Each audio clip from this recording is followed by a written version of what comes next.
Hello everyone, welcome to Study Zone. ಇವತ್ತಿನ ತರಗತಿಯಲ್ಲಿ 2023-24ರಲ್ಲಿ ಕೇಳಿರುವಂತಹ ಎಲ್ಲ subject wise extra syllabus already ಮುಗಿದಿದೆ.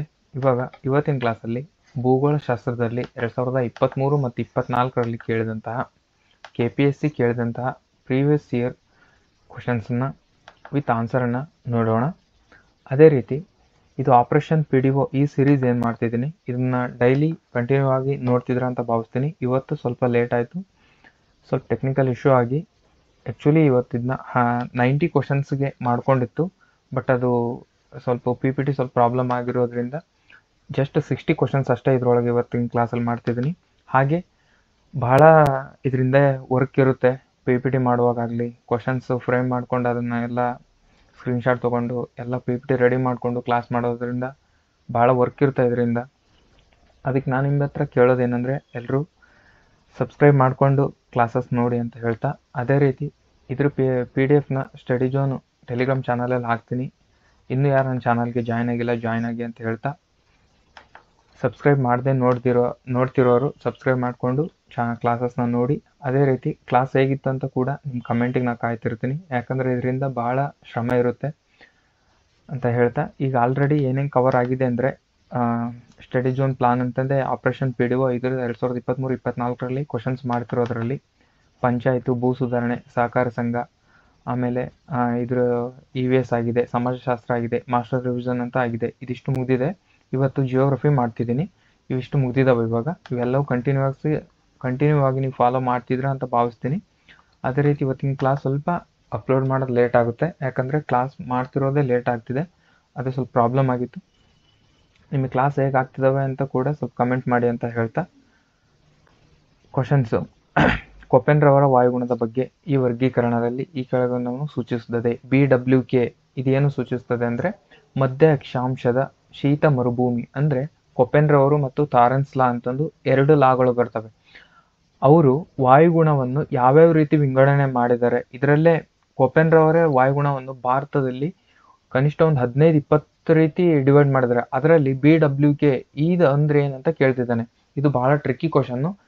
ಇದ್ರದ್ದು ನಾನು ನಿಮಗೆ ಒಂದು ರಂಗನಾಥ್ ಸರ್ ಬುಕ್ಕಲ್ಲಿದೆ, ಅದರದ್ದು ಫೋಟೋ ಹೊಡೆದು ನಾನು ಗ್ರೂಪಲ್ಲಿ ಹಾಕ್ತೀನಿ, ಟೆಲಿಗ್ರಾಮ್ ಗ್ರೂಪಲ್ಲಿ. ಇದಕ್ಕೆ ಜಾಯ್ನ್ ಆಗಿ ನೀವು ಈ ಟೆಲಿಗ್ರಾಮ್ ಗ್ರೂಪಲ್ಲಿ ಇದ್ರದ್ದು ಕೊಪೆನ್ಸ್ ಲಾ ಅವ್ರದ್ದು ಇಷ್ಟು ಫಾರ್ಮೆಟ್ ಆಗಿದೆ, ಅದು ಫಾರ್ಮೆಟ್ ಹಾಕ್ತೀನಿ. ಓಕೆನಾ? ನೆಕ್ಸ್ಟು ಇದರಲ್ಲಿ ಕ್ವಶನ್ಸ್ ಹೇಗೆ ಬರ್ತಿದ್ದಾವೆ ಅಂತ ನೋಡಿ. ನಾಳೆ ನಾಳೆ ಫುಲ್ ಡೇ ಜಿಯೋಗ್ರಫಿನೇ ನೋಡಬೇಕು. ನಾಳೆ ಫುಲ್ ಡೇ ನೀವು ಜಿಯೋಗ್ರಫಿನೇ ಓದಿ. ಅಂದರೆ ಕ್ವಶನ್ಸ್ ಇದರಲ್ಲಿ ಇದನ್ನ ಓದ್ತಿರುವಾಗ ಇಲ್ಲಿ ಕ್ವಶನ್ ಬಂದಿತ್ತು ಅಂತ ಗೊತ್ತಾಗುತ್ತೆ ನಿಮಗೆ. ಓಕೆನಾ? ಶಿಲೆಗಳ ಬಗ್ಗೆ ಕೇಳ್ತಿದ್ದಾರೆ. ಓಕೆ, ಅಂತಃಸರಣ ಶಿಲೆ, ಬಹಿಸರಣ ಶಿಲೆ, ಕಣಶಿಲೆಗಳು, ರೂಪಾಂತರ ಶಿಲೆ. ಇದಕ್ಕೆ ಅಂತಃಸರಣ ಶಿಲೆ ಅಂದರೆ ಡೋಲೋರೈಟ್, ಬಹಿಸರಣ ಶಿಲೆ ಬಸಾಲ್ಟ್, ಪದರ ಶಿಲೆ ಪೀಟ್, ರೂಪಾಂತರ ಶಿಲೆ ಕ್ವಾರ್ಟ್ಜೈಟ್. ಓಕೆನಾ? ನೆಕ್ಸ್ಟು ಸ್ಟ್ರಾಟೋಸ್ಫಿಯರು, ಟ್ರೋಪೋಸ್ಫಿಯರು, ಅಯನೋಸ್ಫಿಯರು, ಎಕ್ಸೋಸ್ಫಿಯರು. ಇದರಲ್ಲಿ ಏನೇನು ಕಂಡು ಬರ್ತವೆ ಅಂತ ಕೇಳ್ತಾರೆ. ಓಕೆನಾ? ನಾವು ಆ್ಯಕ್ಚುಲಿ ಓಜೋನ್ ಯಾವ ಲೇಯರಲ್ಲಿ ಕಂಡು ಬರುತ್ತೆ ಆ ಥರ ಜಸ್ಟ್ ಮೇಲ್ಮೇಲೆ ಓದ್ಕೊಂಡು ಹೋದ್ರೆ ನೆಕ್ಸ್ಟ್ ಲೆವೆಲ್ ಈ ಥರ ಕೇಳ್ತಾನೆ. ಇಷ್ಟರದ್ದು 5 ಲೇಯರ್ ಇದಾವಲ್ವಾ, ಟ್ರೋಪೋಸ್ಫಿಯರ್, ಸ್ಟ್ರಾಟೋಸ್ಫಿಯರ್, ಮೀಸೋಸ್ಫಿಯರ್, ಅಯನೋಸ್ಫಿಯರ್, ಎಕ್ಸೋಸ್ಫಿಯರ್. ಇವು 5 ಲೇಯರ್ ಕೂಡ ನಿಮಗೆ ಗೊತ್ತಿರಬೇಕು. ಅದರಲ್ಲಿ ಏನೇನು ಪ್ರೋಸೆಸ್ ಆಗ್ತಿದೆ ಅಂತಂದು ನಿಮ್ಗೆ ಗೊತ್ತಿರಬೇಕು ಅಂತಂದು ಈ ಕ್ವಶನ್ಸಲ್ಲಿ ಫ್ರೇಮ್ ಮಾಡಿ ಕೇಳ್ತಿದ್ದೆ ನಾನು. ಓಕೆನಾ? ಈಗ ಟ್ರೋಪೋಸ್ಫಿಯರ್ ಇದು ಓಜೋನ್ ಪದರ. ಓಕೆನಾ? ಒಂದನೇದು ಟ್ರೋಪೋಸ್ಫಿಯರ್ ಕೊಟ್ಟಿಲ್ಲ, ಸ್ಟ್ರಾಟೋಸ್ಫಿಯರ್ ಓಜೋನ್. ಟ್ರೋಪೋಸ್ಫಿಯರು ಇದು ಧೂಳಿನ ಕಣ. ಅಯನೋಸ್ಫಿಯರು ಇದು ಅರೋರಾಗಳು ಕಂಡುಬರ್ತವೆ ನೋಡ್ರಿ, ಅರೋರಾ ಆಸ್ಟ್ರಾಲಿಸ್, ಅರೋರಾ ಬೋರ್ಯಾಲಿಸ್ ಅಂತ ಕಂಡುಬರ್ತವೆ. ಓಕೆನಾ? ಎಕ್ಸೋಸ್ಫಿಯರಲ್ಲಿ ಅಂದರೆ ಉಲ್ಕೆಗಳು ಕಂಡುಬರೋದು ಎಕ್ಸೋಸ್ಫಿಯರಲ್ಲಿ. ಓಕೆ, ಕೆಳಗಿನ ಯಾವ ಪ್ರಾಣಿಯಿಂದ ಅಂಗೂರ್ ಉಣ್ಣೆಯನ್ನು ಪಡೆಯಲಾಗುತ್ತದೆ ಅಂತ ಕೇಳಿದರೆ ಅಂಗೂರ್ ಉಣ್ಣೆಯನ್ನು ಮೊಲಗಳಿಂದ ಪಡೆಯಲಾಗುತ್ತದೆ. ಮಧ್ಯ ಭಾರತದ ಪರ್ವತ ಶ್ರೇಣಿಗಳಾದ ಉತ್ತರ ದಕ್ಷಿಣ ದಿಕ್ಕಿನಿಗೆ ಸರಿಯಾದ ಅನುಕ್ರಮಣಿಕೆಯಲ್ಲಿ ಅಂದರೆ ಪರ್ವತ ಶ್ರೇಣಿಗಳನ್ನು ಆರ್ಡರ್ ವೈಸ್ ಹೊಂದಿಸ್ರಿ ಅಂತ ಕೇಳ್ತಿದ್ದಾರೆ. ಅಲ್ಲಿಂದ ಉತ್ತರದಿಂದ ದಕ್ಷಿಣಕ್ಕೆ ನೋಡ್ಕೊಂತ ಬಂದರೆ ಆರ್ಡರ್ ವೈಸು ಶ್ರೇಣಿಗಳನ್ನು ಹೊಂದಿಸ್ರಿ ಅಂತ ಕೊಟ್ಟಿದ್ದಾರೆ. ಇದಕ್ಕೆ ವಿಂಧ್ಯ, ಸಾತ್ಪುರ, ಅಜಂತ ಶ್ರೇಣಿ ಇವು 3 ಆರ್ಡರ್ ವೈಸ್ ಕರೆಕ್ಟ್ ಇದೆ. ಕೆಳಗಿನ ಸಸ್ಯವರ್ಗಗಳಲ್ಲಿ ಕಂಡಂತೆ ಕರ್ನಾಟಕದಲ್ಲಿ ಯಾವ್ದು ಕಂಡು ಬರೋದಿಲ್ಲ ಅಂತ ಕೇಳಿದ್ದಾರೆ. ಫುಲ್ ಓದ್ಬೇಕು ಕ್ವಶನ್. ಓಕೆ, ಕರಾವಳಿ ಸಸ್ಯವರ್ಗ, ನಿತ್ಯ ಹರಿದ್ವರ್ಣ ಸಸ್ಯವರ್ಗ, ಪರ್ವತ ವಲಯದ ಸಸ್ಯವರ್ಗ, ಎಲೆ ಉದುರುವ ಸಸ್ಯವರ್ಗ, ಸೂಚಿಪೂರ್ಣ ಸಸ್ಯವರ್ಗ. ಇದರಲ್ಲಿ ಯಾವುದು ಕರ್ನಾಟಕದಲ್ಲಿ ಕಂಡುಬರಲ್ಲ ಅಂತ ಕೇಳ್ತಿದ್ರೆ ಸೂಚಿಪೂರ್ಣ ಇದು ಹಿಮಾಲಯದಲ್ಲಿ ಕಂಡುಬರುತ್ತೆ. ಓಕೆ, ಅದಕ್ಕೆ ಈ ಆನ್ಸರ್ ಇದಕ್ಕೆ ರೈಟ್. ನೆಕ್ಸ್ಟ್, ಕರ್ನಾಟಕದಲ್ಲಿ ಬಿದಿರು ಸಂಪನ್ಮೂಲಗಳನ್ನು ಸಂರಕ್ಷಿಸುವುದಕ್ಕಾಗಿ ಯಾವ ಹೇಳಿಕೆಯನ್ನು ಪರಿಗಣಿಸಲಾಗಿದೆ? ಇದು ಬಿದಿರಿನ ಸ್ವಾಭಾವಿಕ ಮರು ಉತ್ಪಾದನೆಗೆ, ಇದು ಆಲ್ರೆಡಿ ಒಂದ್ಸರಿ ಮೊನ್ನೆ ಹೇಳಿದ್ದೀನಿ, ಮರು ಉತ್ಪಾದನೆಗೆ ಮಾಡ್ತಾರೆ. 4ರಿಂದ 9 ವರ್ಷ ಕೊಯ್ಲಿನ ಸಮಯ ಇರುತ್ತದೆ. ಕೀಳುವಾಗ ಇದನ್ನು ಪೊದೆ ಅಂದರೆ ಅದನ್ನ ಕೀಳುವಾಗ ಫುಲ್ ಬೇರ್ ಸಮೇತ ಕೀಳಬಾರ್ದು ಅಂತ ಎಚ್ಚರ ವಹಿಸ್ಬೇಕಂತ ಹೇಳಿದ್ರೆ ಎಲ್ಲ ಕೂಡ ರೈಟ್ ಇದಕ್ಕೆ. ಅದೇ ರೀತಿ ಇದು 89 ರೂಪಿಗೆ ಥಿಯರಿ ಕ್ಲಾಸ್, ಅದಕ್ಕೆ ಯಾರ್ಯಾರು ಇನ್ನೂ ಜಾಯ್ನ್ ಆಗಿಲ್ಲ ನಿಮಗೆ ಬೇಕಾದ್ರೆ ಜಾಯ್ನ್ ಆಗಿ. ಅದರಲ್ಲಿ ಏನು ಮಾಡಿದ್ ಗೊತ್ತಾ, ಪಂಚಾಯತು, ಭೂ ಸುಧಾರಣೆ ಸಹಕಾರ ಸಂಘ, ಇದರಲ್ಲಿ EVS ಸ್ವಲ್ಪ ಹೇಳಿದ್ದೀನಿ, ಆಮೇಲೆ ತಂತ್ರಜ್ಞಾನ, ಇವಿಷ್ಟು ಟಾಪಿಕ್ ನಾನು ಅಲ್ಲಿ ಥಿಯರಿ ಹೇಳ್ತೀನಿ. ಇದರಲ್ಲಿ MCQ ಹೇಳ್ತೀನಲ್ವಾ, ಅದರಲ್ಲಿ ಥಿಯರಿ ಹೇಳ್ತೀನಿ. ಇದು 89 ರೂಪಿಗಿದೆ ನೋಡಿ, ಓಕೆನಾ. ಈ ರಿಟರ್ನ್ ಬಂದು ಈ ಸ್ಲೈಡ್ ತೋರಿಸಿ ಹೇಳೋಕ್ಕಾಗಲ್ಲ ಅನ್ನೋದಕ್ಕೆ ಇವಾಗಲೇ ಹೇಳಿದೆ. ಓಕೆ, ಬೇಕಾದವರು ಜಾಯ್ನ್ ಆಗಿ. ಅದು ಫುಲ್ ಕನ್ನಡದಲ್ಲೇ ಇದೆ ನೋಡಿ. ಇವತ್ತು ಯಾರೋ ಕಮೆಂಟ್ ಮಾಡಿದ್ರು ಫುಲ್ ಕನ್ನಡದಲ್ಲೇ ಇದೆ ಅಲ್ಲ ಸರ್ ಅಂತಂದು. ನಾನು ಅದು ಇಂಗ್ಲೀಷಲ್ಲಿ ಕೂಡ ಇದೆ ಅಂತ ನಾನು ಹೇಳೇ ಇಲ್ಲ ಯಾವುದರಲ್ಲೂ ಕೂಡ. ಓಕೆ, ಅದು ಕನ್ನಡದಲ್ಲೇ ಇರೋದು. ಸಮರ್ಥನೆ ಎ ಮತ್ತು ಸಮರ್ಥನೆ ಕಾರಣ ಮತ್ತು ಕೇಳಿದರೆ, ಕರ್ನಾಟಕ ಕರಾವಳಿ ಜಿಲ್ಲೆಯಲ್ಲಿ ಕಡಿಮೆ ಕಾಲುವೆ ನೀರಾವರಿ ಇದೆ ಅಂತ ಹೇಳಿದರೆ, ಕರಾವಳಿ ಜಿಲ್ಲೆಯಲ್ಲಿ ಕಡಿಮೆ ಕಾಲುವೆ ನೀರಾವರಿ ಇದೆ. ಕರ್ನಾಟಕದ ಕರಾವಳಿ ಜಿಲ್ಲೆಗಳು ಸಾಕಷ್ಟು ಮಳೆಯನ್ನು ಪಡೆಯುತ್ತವೆ ಅಂತ ಹೇಳಿದ್ದಾರೆ. ಇವು ಸಮರ್ಥನೆ ಮತ್ತು ಕಾರಣ ಕೊಟ್ಟಾಗ ನಿಮಗೆ ಕಂಪ್ಲೀಟ್ ಅದರ ಬಗ್ಗೆ ನಾಲೆಡ್ಜ್ ಇದ್ರೆ ಮಾತ್ರ ಮುಟ್ಟಬೇಕು ನೀವು ಅನ್ನೋ ರೀತಿ ಕೇಳಿರ್ತಾನೆ. ಕರ್ನಾಟಕದ ಕರಾವಳಿ ಜಿಲ್ಲೆಗಳು ಕಡಿಮೆ ಕಾಲುವೆ ನೀರಾವರಿಯನ್ನು ಹೊಂದಿವೆ. ಕರಾವಳಿ ಇದ್ಮೇಲೆ ಅಲ್ಲಿ ಕಡಿಮೆನೇ ಇರಬೇಕಲ್ವ ಕಾಲುವೆ ನೀರಾವರಿ ಅಲ್ಲಿ. ಯಾಕಂದ್ರೆ ಜಾಸ್ತಿನ ಮಳೆ ಆಗ್ತಿರುತ್ತೆ. ಪಶ್ಚಿಮ ಘಟ್ಟ ಕರಾವಳಿಯಲ್ಲಿ ಮಳೆನೇ ಜಾಸ್ತಿ ಆಗ್ತಿರುತ್ತೆ. ಯಾಕಂದ್ರೆ ಅಲ್ಲಿ ಪಶ್ಚಿಮ ಘಟ್ಟ ಇದೆ. ಇದು ಹಿಂಗ ಭಾರತ ಅಂದ್ರೆ ಇಲ್ಲಿ ಪಶ್ಚಿಮ ಘಟ್ಟ ಇರೋದ್ರಿಂದ ಇಲ್ಲಿ ಜಾಸ್ತಿ ಮಳೆ ಆಗ್ತಿರುತ್ತೆ. ಇಲ್ಲಿದ್ದಾಗ ಕಾಲುವೆ ನೀರಾವರಿ ಹಾಕ್ಬೇಕು ಹೇಳಿ, ಮಳೆನೇ ಜಾಸ್ತಿ ಆಗ್ತಿರುತ್ತೆ. ಅದು ಹೇಳ್ತಿದ್ದಾನೆ. ಓಕೆ, ಅದಕ್ಕೆ ಒಂದೇದು ರೈಟು. ಕರ್ನಾಟಕ ಕರಾವಳಿ ಜಿಲ್ಲೆಗಳು ಸಾಕಷ್ಟು ಮಳೆಯನ್ನು ಪಡೆಯುತ್ತವೆ ಅಂತ ಹೇಳ್ತಿದ್ದಾನೆ. ಇಲ್ಲಿ ಪಶ್ಚಿಮ ಘಟ್ಟಗಳು ಇರೋದ್ರಿಂದ ಮಾರುತಗಳನ್ನು ತಡೆದು ಸಾಕಷ್ಟು ಮಳೆಗಳನ್ನ ಹಿಡಿಯುತ್ತೆ. ಅದಕ್ಕೆ ಇದು 2 ಆನ್ಸರ್ ಕೂಡ ಕರೆಕ್ಟು. ಅದು ಕಾರಣ, ಸಮರ್ಥನೆಗೆ ಕಾರಣವೂ ಕೂಡ ವಿವರಣೆಯೂ ಕೂಡ ಸರಿಯಾಗಿದೆ. ನೆಕ್ಸ್ಟ್, ರಾಸಾಯನಿಕ ಶೀತಲೀಕರಣ ಬಗ್ಗೆ ಕೇಳ್ತಿದ್ದೇನೆ ಕ್ವಶನ್. ಏನೇನು ಇವಾಗ ನೋಡ್ತಿರಲ್ವಾ, ಇವೆಲ್ಲ ಕ್ವಶನ್ಸ್ 2023-24 ಕೇಳಿರೋದು. ಟಾಪಿಕ್ಸ್ ಎಲ್ಲ ನಿಮಗೆ ನೆನಪಿರಬೇಕು. ನಾಳೆ ನೀವು ಫುಲ್ಲು ಜಿಯೋಗ್ರಫಿನೇ ಓದಿ, ಓಕೆನಾ. ಜಿಯೋಗ್ರಫಿಲಿ ಈ ಕ್ವಶನ್ ಬಂದಿತ್ತಲ್ವ ಅಂತ ನಿಮಗೆ ಗೊತ್ತಾಗುತ್ತೆ ಕ್ವಶನ್ ನೋಡಿದ್ಮೇಲೆ ಹೋಗಿ ನೋಡಿದ್ರೆ. ಅದಕ್ಕೆ ನೆಕ್ಸ್ಟ್, ರಾಸಾಯನಿಕ ಶೀತಲೀಕರಣ ಯಾವುದು ಪ್ರಧಾನವಾಗಿರ್ತದೆ ಅಂದರೆ ಉಷ್ಣ ಮತ್ತು ಆರ್ದ್ರತೆ ಇದರಲ್ಲಿ ಪ್ರಧಾನವಾಗಿರ್ತದೆ. ಮತ್ತೆ ಶೀತಲೀಕರಣದಲ್ಲಿ 3 ವಿಧ: ಭೌತಿಕ, ರಾಸಾಯನಿಕ, ಜೈವಿಕ ಅಂತ 3 ವಿಧದಲ್ಲಿ ಶೀತಲೀಕರಣ ಆಗ್ತದೆ. ಇವಾಗ ಏನು ಕೇಳಿದಾನೆ, ರಾಸಾಯನಿಕ ಶೀತಲೀಕರಣ ಬಗ್ಗೆ ಕೇಳಿದಾನೆ. ನೆಕ್ಸ್ಟ್ ಭೌತಿಕ, ರಾಸಾಯನಿಕ ಕೂಡ ಕೇಳ್ಬೋದು, ಭೌತಿಕ ಮತ್ತು ಜೈವಿಕ ಕೂಡ ಕೇಳ್ಬೋದು. ಓಕೆ, ಕರ್ನಾಟಕದಲ್ಲಿ ಎಷ್ಟು ರಾಷ್ಟ್ರೀಯ ಉದ್ಯಾನವನ? 5 ಇದೆ, ಎಲ್ರಿಗೂ ಗೊತ್ತು. ಇದು ನೋಡ್ರಿ, ಇವು ಒಟ್ಟು ಇಂಟರ್ನ್ಯಾಷನಲ್ ಕ್ವಶನ್. ಇಂಥವು ಗೊತ್ತಾಗೋದಿಲ್ಲ ಬೇಗ. ಬೆಂಕಿಯ ಉಂಗುರ ಅಂದ್ರೆ ರಿಂಗ್ ಆಫ್ ಫೈರ್ ಅಂತ ಬರ್ತಲ್ವಾ, ಅದು ಇದು, ಓಕೆನಾ. ಆಂಡಿಸ್ ಪರ್ವತ, ನ್ಯೂಜಿಲ್ಯಾಂಡ್, ಫಿಲಿಪೈನ್ಸ್, ತೈವಾನ್, ಇವು ಬೆಂಕಿಯ ರಿಂಗ್ ಆಫ್ ಫೈರ್ನ ಸುತ್ತಲಿರುವ ದೇಶಗಳು ಯಾವ್ಯಾವ ಅಂತ ಕೇಳಿದ್ರೆ ಎಲ್ಲವೂ ಕೂಡ ಹೌದು. ಆಂಡಿಸ್ ಪರ್ವತ ಕೂಡ ಹೌದು, ನ್ಯೂಜಿಲ್ಯಾಂಡ್ ಕೂಡ, ಫಿಲಿಪೈನ್ಸ್, ತೈವಾನ್ ಇವೆಲ್ಲವೂ ಕೂಡ ಇಲ್ಲಿ ಕೊಟ್ಟಿರುವಂತಹ ಪ್ಲೇಸಸ್. ಯಾವುವು ಬೆಂಕಿ ಪರ್ವತ ಅಂದ್ರೆ ರಿಂಗ್ ಆಫ್ ಫೈರ್, ಪೆಸಿಫಿಕ್ ಸಾಗರದ ಸುತ್ತ ಇರುವಂತಹ ಪ್ರದೇಶಕ್ಕೆ ರಿಂಗ್ ಆಫ್ ಫೈರ್ ಅಂತ ಕರೀತಾರೆ. ಅದರಲ್ಲಿ ಯಾವ್ಯಾವು ಇಲ್ಲಿ ಕೊಟ್ಟಿರುವ ಪ್ಲೇಸಸ್ ಅದರಲ್ಲಿ ಅಂಟ್ಕೊಂಡಿದ್ದಾವೆ ಅಂತ ಕೇಳಿದಾನೆ. ಎಲ್ಲವೂ ಕೂಡ ಅದಕ್ಕೆ ಗಡಿಯನ್ನ ಹೊಂದಿದ್ದಾವೆ. ನೆಕ್ಸ್ಟ್, ಅಘನಾಶಿನಿ ಕಣಿವೆ ಯಾವ ಜಿಲ್ಲೆಯ ವ್ಯಾಪ್ತಿಗೆ ಕಂಡು ಬರುತ್ತದೆ? ಉತ್ತರ ಕನ್ನಡ. ಉಡುಪಿ ಮತ್ತು ಶಿವಮೊಗ್ಗ ಘಾಟ್ಗಳ ಬಗ್ಗೆ ಕ್ವಶನ್ ಕೇಳ್ತಾನೆ. ಉಡುಪಿ ಮತ್ತು ಶಿವಮೊಗ್ಗ, ನಂದು ಈ ಕ್ಲಾಸಲ್ಲಿ ಉದ್ದೇಶ ಏನಂದ್ರೆ ನಿಮಗೆ ಕಂಪ್ಲೀಟ್ ಇನ್ ಡೀಟೇಲ್ ಆಗಿ ಎಕ್ಸ್ಪ್ಲೇನ್ ಮಾಡೋದಲ್ಲ, ಕ್ವಶನ್ಸ್ ಹೇಗೆ ಬರ್ತವೆ ಅಂತ ಹೇಳಬೇಕಾಗಿದೆ ನಾನು. ಅಂದ್ರೆ ಅಲ್ಲಿ ಹೋಗಿ ಸೀದಾ ಇನ್ ಡೆಪ್ತ್ ಕ್ವಶನ್ ಬಂದಾಗ ನೀವು ತಲೆ ಕೆರ್ಕಂತ ಕುಂದ್ರಂಗಿಲ್ಲ ಎಕ್ಸಾಮಲ್ಲಿ. ಈ ಥರ ಕೂಡ ಕ್ವಶನ್ ಬರ್ತವೆ ಅಂತ ನಿಮ್ಗೆ ಇಲ್ಲೇ ಗೊತ್ತಾದ್ರೆ ನೀವು ಫಿಸಿಕಲಿ ಮೆಂಟಲಿ ಅಲ್ಲಿ ಫಿಟ್ ಆಗ್ತೀರಾ. ಈ ಥರ ಕೂಡ ಕ್ವಶನ್ ಬರ್ತವೆ KPSCಯಲ್ಲಿ ಅಂತ, ಓಕೆನಾ. ಆ ಉದ್ದೇಶದಿಂದ ಮಾಡ್ತಿರೋದು. ಇನ್ ಡೀಟೇಲ್ ಆಗಿ ಮಾಡೋದಂದ್ರೆ 10 ಕ್ವಶನ್ಗೆ 1 ತಾಸು ಬೇಕಾಗುತ್ತೆ ಎಕ್ಸ್ಪ್ಲೇನ್ ಮಾಡ್ಕೊತ ಹೋಗೋದಾದ್ರೆ. ಇಲ್ಲಾಂದ್ರೆ ವಾಯುಗುಣ ಅಂತ ಒಂದೇದು ಬಂತು ನೋಡ್ರಿ ಕೊಪ್ಪೆನ್ ಅವ್ರದ್ದು, ಅದನ್ನೇ ಹೇಳ್ತಾ ಹೋದ್ರೆ 1 ತಾಸು ಬೇಕು, ಓಕೆನಾ. ವಾಯುಗುಣ ಇನ್ ಡೀಟೇಲ್ ಆಗಿ ಹೇಳೋದು ಹಂಗೆ ಬಂದ್ರೆ 2-3 ತಾಸು ಬರೀ ವಾಯುಗುಣ ಬಗ್ಗೆನೇ ಆಗುತ್ತೆ. ನಾನು ಇದರಲ್ಲಿ ಎಕ್ಸ್ಪ್ಲೇನ್ ಇರಲ್ಲ, ಜಸ್ಟ್ ಏನೇನು ಕ್ವಶನ್ ಬರ್ತವೆ, ಕೀ ಆನ್ಸರ್ ಏನಿದೆ ಅಷ್ಟೇ ಹೇಳ್ಕೊಳ್ತಾ ಹೋಗ್ತೀನಿ. ಉಡುಪಿ ಮತ್ತು ಶಿವಮೊಗ್ಗ ಸಂಪರ್ಕಿಸೋದು ಯಾವುದು? ಆಗುಂಬೆ ಘಾಟು. ಚಾರ್ಮುಡಿ ಘಾಟು ಮಂಗಳಮುತ್ತೂರು ಚಿಕ್ಕಮಗಳೂರು. ಶಿರಡಿ ಘಾಟು ಹಾಸನ ಸಕಲೇಶ್ಪುರ ಮಂಗಳೂರು. ಹುಲಿಕಲ್ ಘಾಟು ಶಿವಮೊಗ್ಗ ಮತ್ತು ಕುಂದಾಪುರ. ಉಷ್ಣವಲಯದ ನಿತ್ಯ ಹಸಿರು, ಉಷ್ಣವಲಯದ ತೇವ ಉದುರುವ ಕಾಡುಗಳು, ಉಷ್ಣವಲಯದ ಒಣ ಉದುರುವ ಕಾಡುಗಳು, ಉಷ್ಣವಲಯದ ಮುಳ್ಳು ಕಾಡುಗಳು ಅಂತ ಕೇಳಿದ್ರೆ ಇದು ಎಲ್ಲೆಲ್ಲಿ ಕಂಡು ಬರ್ತಾವ ಅಂತ ಕೇಳಿದ್ದೇನೆ. 4 ಹೇಳಿಕೆ ಕೂಡ ರೈಟು. ಪಶ್ಚಿಮ ಘಟ್ಟದಲ್ಲಿ ಉಷ್ಣವಲಯದ ನಿತ್ಯ ಹರಿದ್ವರ್ಣ ಕಾಡು ಕಂಡು ಬರ್ತೈತಿ. ತೇವ ಉದುರುವ ಎಲೆ ಕಾಡು ಕಂಡು ಬರುವುದು ಒಡಿಸ್ಸಾದಲ್ಲಿ. ಉತ್ತರ ಪ್ರದೇಶದಲ್ಲಿ ಒಣ ಎಲೆ ಉದುರುವ ಕಾಡುಗಳು ಕಂಡುಬರುತ್ತೆ. ರಾಜಸ್ಥಾನದಲ್ಲಿ ಮುಳ್ಳು ಕಾಡುಗಳು ಕಂಡುಬರುತ್ತೆ. ಆಮೇಲೆ ಮಳೆಕಾಡು ಸಂಶೋಧನಾ ಸಂಸ್ಥೆ ಉಷ್ಣವಲಯದ ಕಾಡು ಸಂಶೋಧನಾ ಸಂಸ್ಥೆ, ಅರಣ್ಯ ಜೆನೆಟಿಕ್ ಮತ್ತು ವೃಕ್ಷತಳಿ ಅಭಿವೃದ್ಧಿ ಸಂಸ್ಥೆ, ಭಾರತೀಯ ಸಕ್ಕರೆ ಸಂಶೋಧನಾ ಸಂಸ್ಥೆ ಎಲ್ಲಿದೆ ಅಂತ ಕೇಳಿದಾನೆ.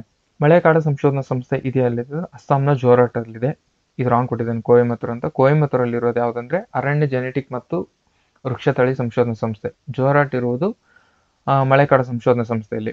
ಉಷ್ಣವಲಯದ ಕಾಡು ಸಂಶೋಧನಾ ಸಂಸ್ಥೆ ಜಬ್ಬಲ್ಪುರ, ಇದು ರೈಟ್. ಭಾರತೀಯ ಸಕ್ಕರೆ ಸಂಶೋಧನಾ ಸಂಸ್ಥೆ ಲಕ್ನೋ, ಅಂದ್ರೆ 2 ಜೋಡಿಗಳು ಮಾತ್ರ ರೈಟ್ ಇದರಲ್ಲಿ. ನೆಕ್ಸ್ಟ್, ಪಶ್ಚಿಮ ಬಂಗಾಳದ ನಾರ್ವೆಸ್ಟರ್ಗಳನ್ನು ಕಾಲ ಬೈಸಾಖಿ ಎಂದು ಕರೆಯಲಾಗುತ್ತದೆ ಅಂತ ಹೇಳ್ತದೆ, ಇದು ರೈಟ್. ಕೇರಳ ಮತ್ತು ಕರ್ನಾಟಕದಲ್ಲಿ ಬೋಸ್ಲಮ್ ಶೋವರ್, ಮ್ಯಾಂಗೋ ಶೋವರ್ ಎಂದು ಕೂಡ ಕರೆಯುತ್ತಾರೆ ಅಂತ ಹೇಳ್ತಾರೆ, ಇದು ಕೂಡ ಕರೆಕ್ಟ್. 2 ಕೂಡ ಕರೆಕ್ಟ್. ಇದು ಮಳೆ ಬಗ್ಗೆ ಕೇಳಿದ್ದೇನೆ ಕ್ವಶನ್. ಕರಾವಳಿ ರೇಖೆಗೆ ಸಮಾನಾಂತರವಾಗಿ ಚಲಿಸುವ ಪರ್ವತ ಕಣಿವೆಗಳ ಉಪಸಮುದ್ರದ ರಚನೆಯಾದ ಕರಾವಳಿ ರೇಖೆಯನ್ನು ಡಾಲ್ ಮೆಟಿಯನ್ ಕರಾವಳಿ ಎಂದು ಕರೆಯಲಾಗುತ್ತದೆ. ಹವಳದ ದಿಬ್ಬಗಳು ವಲ್ಕನೀಕರಣ ಶಿಲೆಗಳಿಂದ ರಚನೆಯಾಗುತ್ತವೆ ಅಂತ ಹೇಳಿದ್ರೆ 1ನೇ ಆಪ್ಷನ್ ರೈಟ್. ಇದಕ್ಕೆ ಹವಳದ ದಿಬ್ಬಗಳು ಹವಳಗಳಿಂದ ರಚನೆ ಆಗ್ತವೆ, ವಲ್ಕನೀಕರಣ ಅಂದ್ರೆ ಅಲ್ಲಿಂದ ರಚನೆ ಆಗಲ್ಲ. ಮತ್ತು ಇದರಲ್ಲಿ ಮಣ್ಣುಗಳ ಬಗ್ಗೆ ಬರ್ತದೆ. ಮಣ್ಣುಗಳ ಟಾಪಿಕ್ ನಿಮಗೆ ಕಂಪ್ಲೀಟ್ ಆಗಿ ಗೊತ್ತಿದ್ರೆ ಅದರಲ್ಲಿ ಗೊತ್ತಿರುತ್ತೆ. ಅದರಲ್ಲಿ ಹಿಮಾಲಯದ ಪಾದ ಬೆಟ್ಟಗಳಲ್ಲಿ ಕಂಡುಬರುವಂತಹ ಮಣ್ಣು ತೆರಾಯಿ, ಬಂಗರ್, ಕದರ್, ಬಾಬರ್ ಅಂತ ಈ ತರ ಮಣ್ಣು ಕಂಡು ಬರ್ತವೆ ಅಲ್ಲಿ. ತೆರಾಯಿ ಮಣ್ಣು ಇದು ದಕ್ಷಿಣ ಸ್ಥಿರವಾದ ಒಂದು ಪಟ್ಟಿಯಾಗಿದ್ದು ಹಳೆಯ ಮತ್ತು ಹೊಸ ನೆರೆಮಣ್ಣು ನಿಕ್ಷೇಪವಾಗಿದೆ. ಬಂಗರ್ ಇದು ಹೊಸ ಅಂತ ಕೊಟ್ಟಿದ್ದಾರೆ. ಬಂಗರ್ ಅಂದ್ರೆ ಹಳೆಯ ನೆರೆಮಣ್ಣು, ಇದು ಹಳೆಯ ನೆರೆಮಣ್ಣಾಗಿದೆ ಅಂತ ಹೇಳಿದ್ರೆ ಇದು ಕೂಡ ರೈಟ್ ಆಗ್ತೈತಿ. ಇದಕ್ಕೆ ಎ ಮಾತ್ರ ರೈಟ್. ಬಂಗರ್ ಇದು ಹಳೆಯ ಮಣ್ಣು. ಬಿಗ್ ಟ್ರಂಕ್ ಮಾರ್ಗ, ಇದು ನೋಡ್ರಿ, ಇಂಥವೆಲ್ಲ ಗೊತ್ತಾಗೋದಿಲ್ಲ. ಓಕೆನಾ? ಕ್ವಶನ್ಸು ಇಂಥವು ಕೂಡ ಡಿಫಿಕಲ್ಟ್ ಇರ್ತವೆ. ನೀವು ಇಂಥವು ಬಂದ್ಬಿಟ್ಟಲ್ಲೇ ತಲೆ ಕೆಡ್ಸ್ಕೊಬಾರ್ದು ಎಕ್ಸಾಮಲ್ಲಿ. ನಿಮಗೆ ಡಿಫಿಕಲ್ಟ್ ಆಗಿದೆ ಅಂದರೆ ಬಹಳ ಹುಡುಗರು ಕೂಡ ಡಿಫಿಕಲ್ಟ್ ಆಗಿರ್ತದೆ, ಟೆನ್ಷನ್ ಮಾಡ್ಕೋಬೇಡ್ರಿ. ಓಕೆನಾ? ಬಿಗ್ ಟ್ರಂಕ್ ಮಾರ್ಗ, ಟ್ರಾನ್ಸ್ ಕಾಂಟಿನೆಂಟಲ್ ಹೆದ್ದಾರಿಗಳು, ನದಿ ಪಾತ್ರ ಸುರಂಗ, ಉತ್ತರ ಪೆಸಿಫಿಕ್ ಸಮುದ್ರ ಮಾರ್ಗ ಅಂತ ಕೊಟ್ಟಿದ್ದಾನೆ. ಇದಕ್ಕೆ ಆಪ್ಷನ್ ಎ ಮತ್ತು ಬಿ ಅಲ್ಲ, ಅಂದರೆ ಸಿ ಮತ್ತು ಡಿ ರೈಟ್ ಅಂತ. ನೋಡ್ರಿ ಆಪ್ಷನ್ ಹೆಂಗೆ ಕೊಟ್ಟಿದ್ದಾನೆ ನೋಡ್ರಿ. ಆಪ್ಷನ್ ಸ್ವಲ್ಪ ಅಬ್ಸರ್ವ್ ಮಾಡಿ, ಅವನು ಸರಿಯಾಗಿದೆ ಅಂತ ಕೊಟ್ಟಿದ್ದಾನೆ. ಬಟ್ ಇದರಲ್ಲಿ ಯಾವ್ದು ಸರಿ ಅಂದರೆ ಇದು ಸರಿ. ಎ ಮತ್ತು ಬಿ ಅಲ್ಲ ಅಂದರೆ ಎ ಮತ್ತು ಬಿ ಅಲ್ಲ ಅಂದರೆ ಸಿ ಮತ್ತು ಡಿ ರೈಟ್ ಅಂತ ಆ ಥರ ಅಂದ್ಕೊಟ್ಟಿದ್ದಾನೆ. ಕ್ಲೀನಾಗಿ ಓದ್ಕೋಬೇಕು. ಗುಟೆನ್ಬರ್ಗ್ ಸೀಮಾ ವಲಯವು ಇದರ ನಡುವೆ ಇದೆ ಅಂತ ಕೇಳಿದ್ದಾನೆ. ಭೂಮಿಯ ಅಂತರಾಳದ ಬಗ್ಗೆ ಕ್ವಶನ್ ಕೇಳ್ತಿದ್ದಾನೆ. ಓಕೆ, ಗುಟೆನ್ಬರ್ಗ್ ಅವಿಚ್ಛಿನ್ನತೆ ಸೀಮಾ ವಲಯವು ಶಿಲಾಪಾಕ ವಲಯ ಮತ್ತು ಕೇಂದ್ರ ಗೋಳದ ಮಧ್ಯೆ ಇರುತ್ತದೆ. ಭಾರತದ ಸುತ್ತಲಿರುವ ನೈಋತ್ಯ ಭಾಗದ ಮಾನ್ಸೂನ್ ಪೂರ್ವದ ಜೆಟ್ ಪ್ರವಾಹದ ಮೂಲಕ ಬಾಧಿಸಲಾಗುತ್ತದೆ. ಹೌದು, ಜೆಟ್ ಪ್ರವಾಹವು ಸಮಭಾರ ರೇಖೆ ಅಂದ್ರೆ ಐಸೋಬಾರ್ಗೆ ಸಮಾನಾಂತರವಾಗಿ ಬೀಸುತ್ತದೆ ಅಂತ ಹೇಳ್ತಿದ್ರೆ ಇದು ಕೂಡ ರೈಟ್. 2 ಕೂಡ ರೈಟ್. ಇದಕ್ಕೆ ಯಾವ ಸ್ಥಳದ ಸ್ವರೂಪವು ಟೋಪೋಗ್ರಫಿ ಮತ್ತು ಅವರೋಹಿ ಶಂಕುಗಳ ಸುಣ್ಣದ ಕಲ್ಲು ಮತ್ತು ಆರೋಹಿ ಶಂಕುಗಳ ಗುಣಲಕ್ಷಣಗಳನ್ನು ಹೊಂದಿದೆ ಅಂದರೆ ಸುಣ್ಣದ ಸ್ಥಳದ ಸ್ವರೂಪ ಅಂತ ಇದಕ್ಕೆ ಆನ್ಸರ್. ನೋಡ್ರಿ, ಅದು ಆಪ್ಷನ್ ಕೊಟ್ಟಿದ್ದಾನೆ. ಸುಣ್ಣದ ಕಲ್ಲು ಸ್ಥಳದ ಸ್ವರೂಪ ಅಂತ ಇದಕ್ಕೆ ಆನ್ಸರ್. ಇಂಗ್ಲೀಷಲ್ಲಿ ನೋಡಿದ್ರೆ ಸರಿಯಾಗಿ ಅರ್ಥ ಆಗುತ್ತೆ. ಬಟ್ ಇದು ಇಂಗ್ಲೀಷಲ್ಲಿ ಸ್ಲೈಡ್ ಹಾಕೋಬೇಕಿತ್ತು. ನಾನು ಇದಕ್ಕೊಂದು ಕ್ವಶನ್ಗೆ ಹಾಕೊಳ್ಳಿಲ್ಲ ನಾನು. ಇದು ಎಲ್ಲಿದೆ ಅಂದರೆ PU ಬುಕ್ಕಲ್ಲಿ ಇದೆ ಇದು. ಓಕೆನಾ? ಒಂದ್ಸರಿ ನೋಡಿ. ರಿಪೀಟ್ ಆಗಿದೆ ಇದು.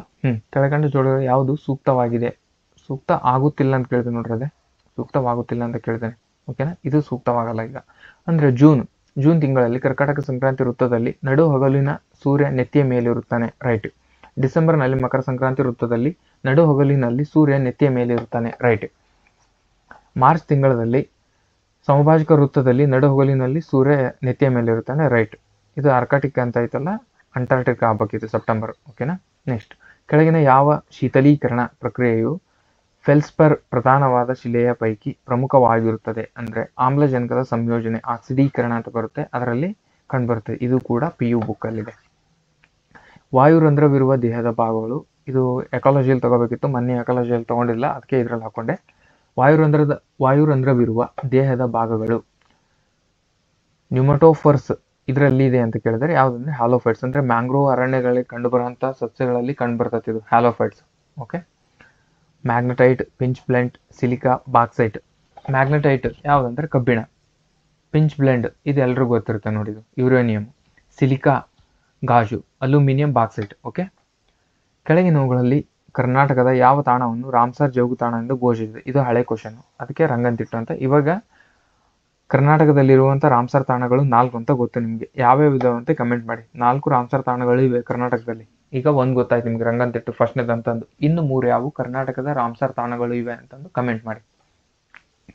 ನೆಕ್ಸ್ಟ್, ಪಿಲಕುಲ ವನ್ಯಜೀವಿ ಉದ್ಯಾನವನ ಇರುವುದು ಎಲ್ಲಿ ಅಂತ. ಇದು ಶಿವಮೊಗ್ಗ. ಇದು ದಕ್ಷಿಣ ಕನ್ನಡ ಅಂತ ಟಿಕ್ ಆಗಿದೆ ಅಲ್ವಾ? ಅಲ್ಲ, ಇದು ಶಿವಮೊಗ್ಗ. ಇದು ಓಕೆನಾ?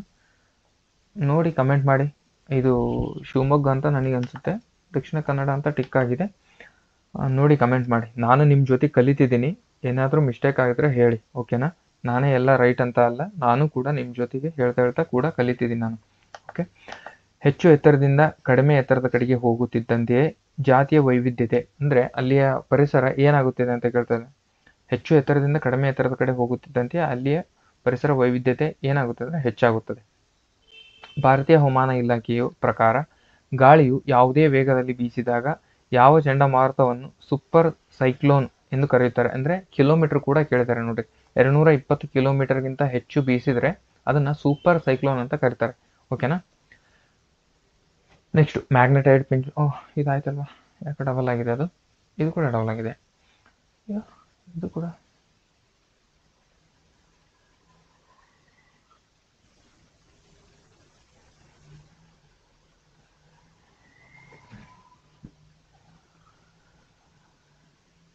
ಇಷ್ಟೇ ಅನ್ಸುತ್ತೆ ಕ್ವಶನ್ಸ್. ಯಾಕೋ ಇದು PPT ಡಬಲ್ ಆಗಿದೆ ಅನ್ಸುತ್ತೆ. ಇದಿಲ್ಲ. ಇದಾಗಿದೆ ಆಗಲೇ. ಇದಾಗಿದೆ. ಕೆಳಗಿನವುಗಳಲ್ಲಿ ಯಾವ ಪ್ರಾಣಿಯನ್ನು ಅಂಗೂರ್ ಉಣ್ಣೆಯನ್ನು ಪಡೆಯಲಾಗುತ್ತದೆ? ಯಾವುದರಿಂದ ಅಂದರೆ ಮೊಲದಿಂದ ಪಡೆಯಲಾಗುತ್ತದೆ. ಇದು ನೆಕ್ಸ್ಟ್ ಟ್ರೋಪೋಸ್ಫಿಯರ್ ಆಗಿದೆ. ಇದು ನೋಡ್ರಿ, ಅಂತಃಸರಣ ಶಿಲೆ, ಬಹಿಸರಣ ಶಿಲೆ, ರೂಪಾಂತರ ಶಿಲೆ ಬಗ್ಗೆ ಹೇಳಿದೆ ಆವಾಗಲೇ. ಇದೆಲ್ಲ ನೀವು ಶಿಲೆಗಳ ಚಾಪ್ಟರ್ನ ಸರಿಯಾಗಿ ನೋಡ್ಕೊಳ್ಳಿ. ಆಮೇಲೆ ಆ ಸಸ್ಯವರ್ಗಗಳ ಬಗ್ಗೆ ಸರಿಯಾಗಿ ನೋಡ್ಕೊಳ್ರಿ. ಕ್ವಶನ್ಸ್ ಎಲ್ಲ ರಿಪೀಟ್ ಆಗಿದೆ ಇದರಲ್ಲಿ.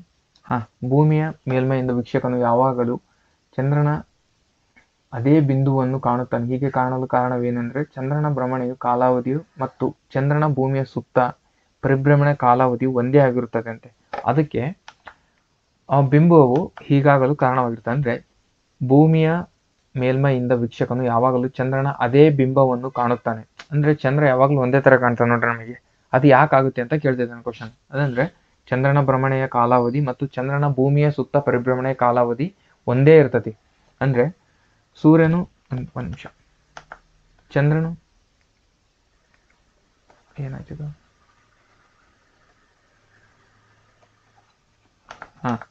ಈಗ ನಾವಿಲ್ಲಿದ್ದೀವಿ ಅಂದರೆ ಭೂಮಿ ಇಲ್ಲಿ ಚಂದ್ರ ಇದಾನಂದ್ರೆ ಚಂದ್ರನ ಹಿಂಗ್ ಮೂವ್ಮೆಂಟ್ ಆಗ್ತಾ ಹೋದಂಗೆಲ್ಲ ಭೂಮಿನೂ ಹಿಂಗ್ ಮೂವ್ಮೆಂಟ್ ಆಗ್ತಿರುತ್ತೆ. ಹಿಂಗ್ ಮೂವ್ಮೆಂಟ್ ಆಗ್ತಿದ್ದಾಗ ನಮಗೆ ಇಲ್ಲೇ ಕಾಣ್ತಿರುತ್ತೆ. ನಾನು ಇಲ್ಲೇ ನಿಂತೀನಿ ಅಂದ್ರೆ ಇದೇ ಯಾವಾಗ್ಲೂ ಕಾಣ್ತಿರುತ್ತೆ. ಯಾಕಂದ್ರೆ ಅಟ್ ಎ ಟೈಮ್ ಹಿಂಗೆ ಎರಡು ಮೂವ್ಮೆಂಟ್ ಆಗ್ತಿರೋದ್ರಿಂದ ಸೇಮ್ ಆಗ್ತಿರುತ್ತೆ ಅಂತ ಇನ್ನು ಹೇಳ್ತಿದ್ದಾನೆ. ಓಕೆನಾ?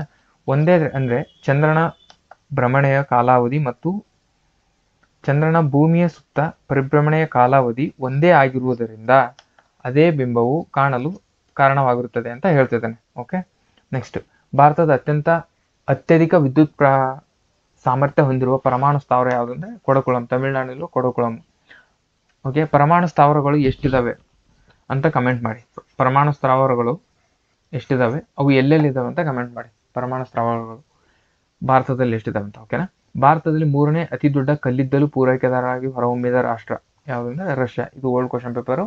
ಅದರಲ್ಲಿ ಕರೆಂಟ್ ಅಫೇರ್ಸ್ ಥ್ರೂ ಕೇಳಿದಾನೆ ಇದನ್ನ. ಓಕೆನಾ? ಆ್ಯಕ್ಚುಲಿ ಇದು ಬಹಳ ಕ್ವಶನ್ಸ್ ಇದ್ದಾವೆ, ಬಟ್ ಏನೋ ಪ್ರಾಬ್ಲಮ್ ಆಗ್ತಿದೆ ಇದರಲ್ಲಿ PPTಲಿ. ಅದಕ್ಕೆ ಏನೋ ಸಮಸ್ಯೆ ಆಗಿದೆ. ಇಷ್ಟೇ ಇವತ್ತಿನ ಕ್ವಶನ್ಸು. ಆ್ಯಕ್ಚುಲಿ 90 ಕ್ವಶನ್ಸು ಕಲೆಕ್ಟ್ ಮಾಡಿತ್ತು, ಬಟ್ ಇದು PPTಲಿ ಹಾಕುವಾಗ ಏನೋ ಸಮಸ್ಯೆ ಆಗಿ ಇಷ್ಟೇ ಕ್ವಶನ್ಸ್ ಆಗಿದ್ದಾವೆ. ಟೆಕ್ನಿಕಲ್ ಏನೋ ಇಶ್ಯೂ ಆಗ್ತಿದೆ ಇದ್ರದ್ದು. ಓಕೆ, ನೋಡೋಣ ನೆಕ್ಸ್ಟ್ ಕ್ಲಾಸಲ್ಲಿ ಮಾಡಿದ್ರೆ ಬೇಕಾದ್ರೆ ಇದ್ರದ್ದೇ ಪಾರ್ಟ್ 2 ಮಾಡ್ತೇನೆ ಬೇಕಾದ್ರೆ ಉಳಿದೆಲ್ಲ. ಆಮೇಲೆ ಟೆಲಿಗ್ರಾಮಲ್ಲಿ PPT ಹಾಕ್ತೀನಿ ಇದನ್ನು. ಹಾಗೆ ನೀವು ಇವು ಯಾವ್ಯಾವ ಕ್ಲಾಸ್ ನೋಡಿಲ್ವೋ ಇವೆಲ್ಲ ಕ್ಲಾಸಸ್ ನೋಡ್ರಿ. ಎಲ್ಲ MCQs ಕ್ವಶನ್ಸ್ ಹೇಗೆ ಬಂದಿದ್ದಾವೆ ಅಂತ ಹೇಳಿದ್ದೀನಿ ನಾನು ಇದರಲ್ಲಿ. ಓಕೆನಾ? ಆಮೇಲೆ ನೀವು ಇನ್ನೂ ಟೆಲಿಗ್ರಾಮ್ಗೆ ಯಾರು ಜಾಯ್ನ್ ಆಗಿಲ್ಲ ಜಾಯ್ನ್ ಆಗಿ, ಹಂಗೆ ಕ್ಲಾಸ್ ಯಾರು ಸಬ್ಸ್ಕ್ರೈಬ್ ಆಗಲಿಲ್ಲ ನೋಡ್ತಿದ್ರು ಸಬ್ಸ್ಕ್ರೈಬ್ ಆಗಿ ಅಂತ ಹೇಳ್ತಾ ಇಲ್ಲಿಗೆ ಕ್ಲಾಸ್ ಎಂಡ್ ಮಾಡ್ತಿದ್ದೀನಿ. Thank you very much.